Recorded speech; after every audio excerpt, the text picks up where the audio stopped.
केंद्र सरकार ने सरकारी कर्मचारियों के लिए यूनिफाइड पेंशन स्कीम पेश की है, क्योंकि नेशनल पेंशन सिस्टम की लगातार आलोचना हो रही थी। यानी कि लोगों को एनपीएस नहीं पसंद आ रहा था और सरकार को कर्मचारियों के विरोध का सामना करना पड़ रहा था। कर्मचारी एक सुर में पुरानी पेंशन योजना ओपीएस की बहाली की मांग कर रहे थे, लेकिन अब बीच का रास्ता निकालते हुए सरकार यूपीएस लेकर आई है। दरअसल पुरानी पेंशन योजना ओपीएस सरकारी कर्मचारियों में काफी लोकप्रिय थी, क्योंकि यह अंतिम वेतन के आधार पर सुनिश्चित पेंशन की गारंटी देती है। लेकिन एनपीएस में ऐसी कोई व्यवस्था नहीं थी, जिससे कर्मचारी ओपीएस की मांग कर रहे थे। लेकिन अब सरकार ने काफी मंथन के बाद यूपीएस का विकल्प दिया है। यूपीएस की खूबियों को देखें तो एक तरह से यह ओपीएस और एनपीएस के बीच का रास्ता है। ये ओपीएस जैसा नहीं है, लेकिन कई चीजें इसमें ओपीएस से ही ली गई हैं, जबकि एनपीएस की तुलना में यूपीएस काफी बेहतर है। दरअसल कर्मचारी लगातार गारंटेड पेंशन की मांग करते आए हैं, जो सुविधा ओपीएस में थी। लेकिन अब यूपीएस में सरकार ने 3 गारंटी देकर गेंद कर्मचारियों के पाले में डाल दी है। यही 3 गारंटी यूपीएस की सबसे बड़ी खूबियां भी हैं। यूपीएस में पहली गारंटी है निश्चित पेंशन। यूपीएस में रिटायरमेंट के तहत एक निश्चित पेंशन दी जाएगी, जो 12 महीने के एवरेज बेसिक सैलरी का 50% होगा।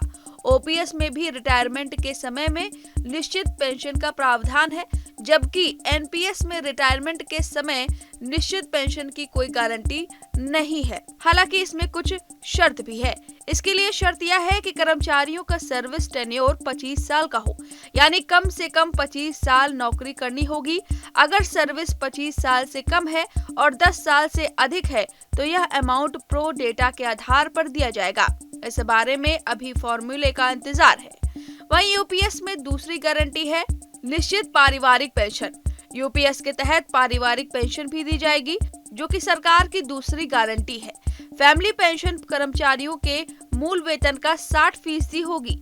यह पेंशन कर्मचारी की मृत्यु के तुरंत बाद उनके परिवार को दी जाएगी। हालांकि अभी तक यह स्पष्ट नहीं है कि अगर पहले ही वर्ष किसी कर्मचारी की मौत हो जाती है तो क्या उसके परिवार को भी इसी आधार पर पेंशन मिलेगा। ओपीएस में भी सेवा के दौरान मौत होने पर फैमिली पेंशन का प्रावधान है।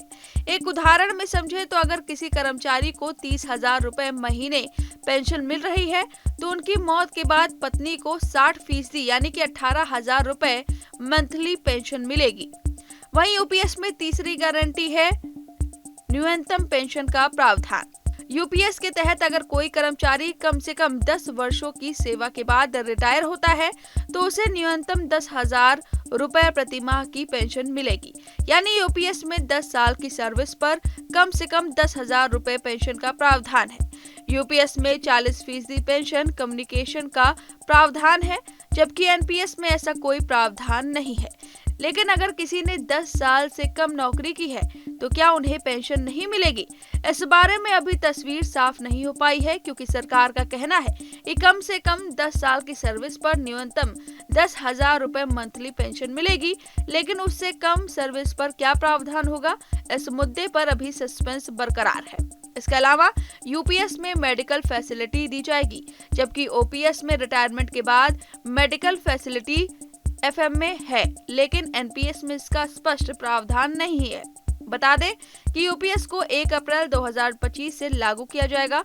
इस स्कीम को लागू करने के बाद हर साल सरकारी खजाने में 6,250 करोड़ रुपए का अतिरिक्त बोझ बढ़ेगा। सरकार की तरफ से कहा गया है कि केंद्र सरकार के कर्मचारियों को यह निर्णय लेने का अधिकार होगा कि वे एनपीएस में बने रहें या यूपीएस में शामिल हों। यह योजना उन सभी पर लागू होगी जो 2004 के बाद से एनपीएस के तहत रिटायर हो चुके हैं।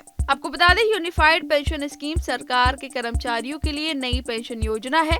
इस योजना के तहत कर्मचारियों को एक निश्चित पेंशन का प्रावधान किया जाएगा, जो नई पेंशन योजना एनपीएस से अलग है, जिसमें पेंशन की राशि निश्चित नहीं होती थी। फिलहाल इस जानकारी पर आपकी जो भी राय है हमें कमेंट करके जरूर बताएं। न्यूज नेशन अब व्हाट्सएप पर खबरों की ताजा अपडेट के लिए न्यूज नेशन के इस क्यूआर कोड को स्कैन करें।